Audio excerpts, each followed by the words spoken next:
Lesson 4.2, all about triangle congruence using two of the many varieties of postulates and theorems to prove that these angles are congruent. The first one is called side, side, side, because we are going to find out that we have three sides that are congruent. I don't know anything about the angles, but as long as I know that the three sides of one triangle are congruent to the three sides of another triangle, then the triangles are congruent.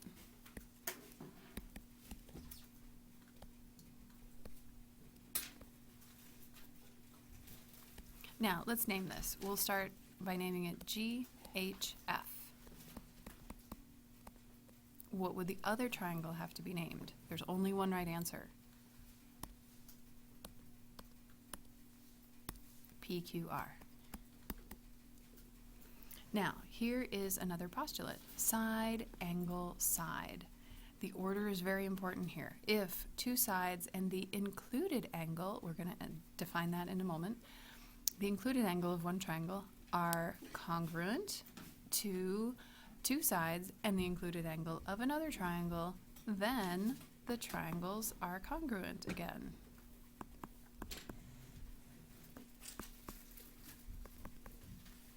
So let's name this triangle BAC.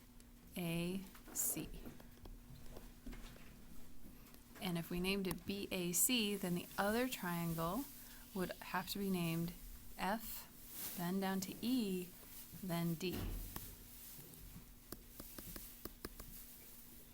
If you had started by naming this CAB, then you would have named the second triangle DEF, wouldn't you? Yes. Okay. So now, that is the key concept for this section. So note cards, go get them. One note card for SSS, another note card for SAS. There'll be some other combinations of these letters coming up in the next section. Stay tuned. So let's use this. Now, if we know that M is the midpoint of XY, so here's my XY, M is right here, and I know that AX is congruent to AY. That means this side is congruent to this side. Can you prove that the entire triangle is congruent to the entire other triangle? Well, they want you to write a paragraph proof, not my favorite, but we can handle it. You are given that M is the midpoint of segment XY. So that's, you're given, and it says you are given. And you know that AX is congruent to AY. So, thus far, we have AX congruent to AY, and since you know that M is the midpoint, that means it cuts the segment into two congruent pieces. So M to X is congruent to MY. And AM is congruent to what? AM? Did they write that right? Yes, they did. This is called the identity property. AM is congruent to itself. I'm sorry, the reflexive property. Next you have AM congruent to AM. Yeah, right here, AM congruent to itself. That's called the reflexive property because it's like reflecting on itself. And we will use that property quite often. So get used to saying something is congruent to itself because of reflexive property. So what did we just do? We just proved that one set of sides, this side congruent to this side congruent to this side, and AM congruent to itself, I have three sides of one triangle congruent to three sides of the other. So AMX is congruent to AMY by the SSS postulate. Continuing on. Now on page 76, we're going to practice using SAS. What does that stand for? Side, angle, side.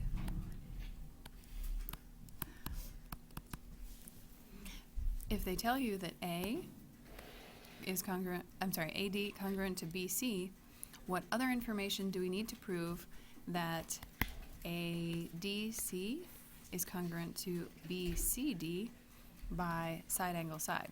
Well, let's see here. We've got AD congruent to BC. Let me clear some of this up. And if we're trying to prove with side angle side, let me go for the next most obvious side, and that is, color code these. The next most obvious thing would be DC congruent to itself. So DC equals CD by the reflexive property, of course. So now on this triangle, I have one side and another side. And on this triangle, I have one side and another side. And if I'm using SAS, that means I must prove that this angle corresponds to and is congruent to this angle. Now it says you now have two pairs of corresponding congruent sides. Therefore, if you know that angle ADC is congruent to angle BCD, you can prove that triangle ADC is congruent to triangle BCD by SAS. So it was just that one angle that we were missing, because I can always use reflexive property of something congruent to itself, and I started out with the givens of AD congruent to BC. Now you have to tell me, are these triangles congruent? Can we prove that RSG is congruent to RSH? Well, let's see here. We know that angle RSG, which is here, is congruent to angle RSH, so that's good. And we are also told that SG is congruent to SH. So SG, let me make a little hatch mark, congruent to SH. What do you think? Since we know an angle and we know a side, look, here's our third side, the RS congruent to itself. Oh man, didn't I tell you we were going to use reflexive property a lot? Sorry, add property up here. The two pairs of corresponding sides and the included angles are congruent, so our triangle RSG is congruent to triangle RSH by the SAS postulate. On the bottom of page 76, we have the quick check. They list for you some givens, and they ask you to prove that the two triangles are congruent. Now, your turn. Fill in these answers. I will help you out right here and say that the last statement is that FGH really is congruent to triangle JKH. Now, you have to tell me why. Why can we say that this is congruent to this and FG congruent to JK? How about the reason for why we can say H is the midpoint of GK? Why can we say that GH is congruent to HK? This one is kind of the hard one. But please show me your answers. Number 2 asks, what other information do you need to prove that ABC is congruent to triangle CDA by side angle side? What information do we have? Well, if we're trying to use side angle side, then we need to figure out what sides we've got. So let's make a little room over here, and if we're trying to find side angle side, let's see if we can find a pair that means one side from one triangle and another side from the other triangle. So look at this. We have one side length that's 7 and another side length that's 7. Let's name those in the correct order that they gave us when we named these two triangles. So if we know that we've got side AB And if we start at the A and we go to the B, then let's refer to the way they named the triangle. They named it triangle ABC. So AB would correspond to side CD, and sure enough it does, and those have the same length, so those are congruent. So we've got a side. I don't see any angles here, so let's try and figure out what our other side would be. Can you spot the other pair of sides that are congruent? One of them's hiding. Yeah, right here. It's that AC is congruent to CA. Or actually, I'm going to write that the opposite way. Or AC is congruent to itself. So that means that it's this side and this side of the triangle on that side of the page. And over here, we've got this side with this side on this half. And so it's the angle that we're missing. I'll have you name the angle. Actually, I'll name it with you. But first, let's write out what this other set of sides is that they give us that's congruent to itself. So if they name the triangle ABC, then if we call this, let's keep going in this order on this right-hand triangle, if we call this CA, then we have to name the other side that's congruent. Well, it's also CA, but we have to go in the right order. The other triangle is named CDA, so let's name this one from A to C. And if that's a little weird or going over your head, why I have to name it CA is congruent to AC, just ask me and say, Mrs. Mitchell, this whole reflexive property thing is a little sketchy, and I'll explain it differently, and we can go through that together. So I know that this side is congruent because they have the same measurements. I know that this set of sides is congruent because it's the same segment. So we need the angle that's in between these two sides. Well, what angle is it? We decided that we have AB and AC on this side and CD and AC on this side. So I need this angle congruent to that angle. And let's name them in the right order here. I guess there are two right ways that you could do this. But as soon as we name the first one, then there's only one right way to name the second one. So looking here, let's name this CAB.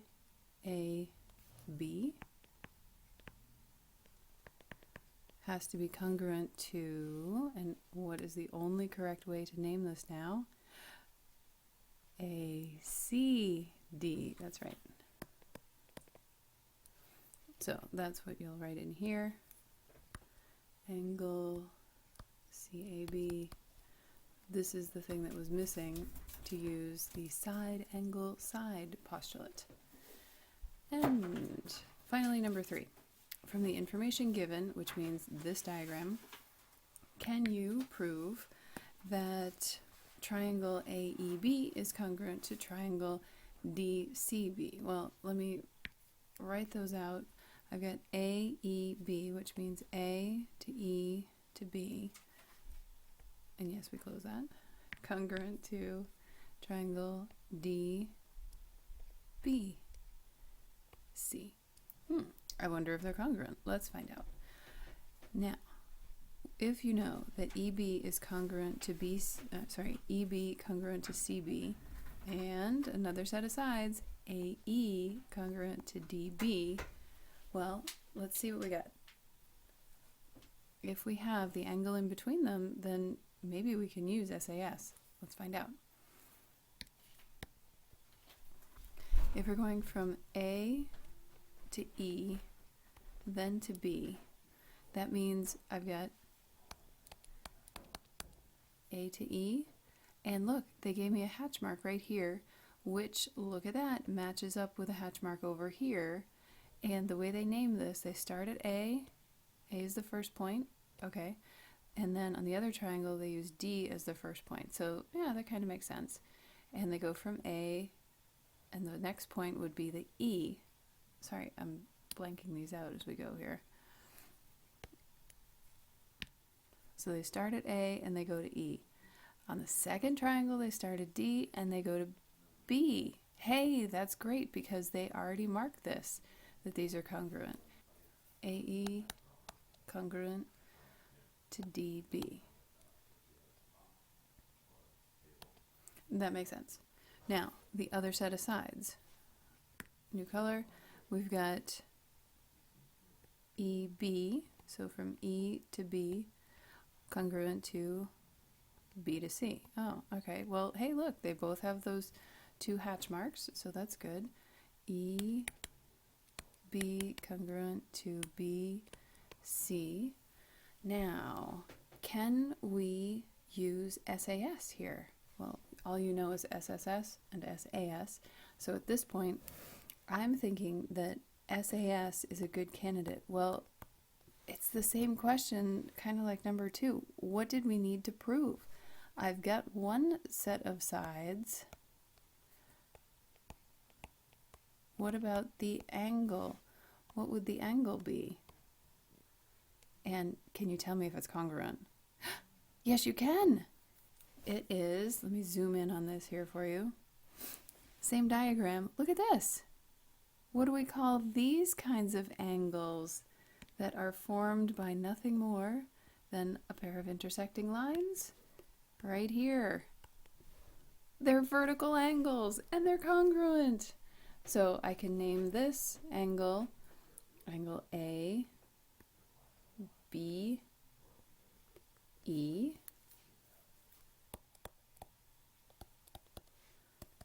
And I know that's congruent to this one over here because they're formed by two intersecting lines. But what order do I name it in? This is a little tricky. C, B, D, or maybe you want me to name it D, B, C. Okay, D, B, C. Now, are you looking at this and saying, but Mrs. Mitchell, there's something weird here. This isn't SAS. Because here, let's look at the right-hand triangle. These are the two sides that we'd established are congruent. So the thing in between them, the angle in between, the included angle is right there. Terrific. But then you go to the other triangle. This side and this side are the ones that we proved were congruent that correspond to the other side.